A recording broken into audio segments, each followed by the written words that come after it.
Starting అది starting లో చూపిస్తున్నాను. ఇది చూడండి ఎంత చిక్కని కాపు. మందలమ్మ చెట్లు ఇవి ఎంట్రన్స్ లో మనకి మందలమ్మ చెట్లు. కాపు విషయంలో మన NDS 2002 ఎంత చిక్కదనంగా ఉందో అదే క్వాలిటీలో అంటే ఒక 4 ఎకరాల రైతు అదొక ఎకరం, అదొక 2 ఎకరాలు, ఇదొక 2 ఎకరాలు పెట్టుకునే దానికి నమ్మకంగా అసలు కళ్ళు మూసుకుని వేసుకునే దానికి ఇదిగో ఇది సేమ్.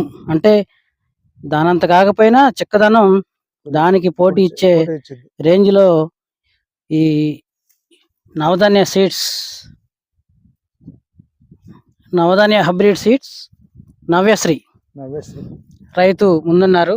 అక్కడ ఇంకా బాగుంది రమ్మన్నారు. కానీ మనం ఎక్కడో బాగున్న చోట కాదు, స్టార్టింగ్ నుంచి ఎలా ఉంది ముందస్తుగా నుంచి అంటే కింద పైన చూసుకుంటూ ఇప్పుడు కూడా పోతరా వస్తున్నాయి, పిందెలు అవుతున్నాయి.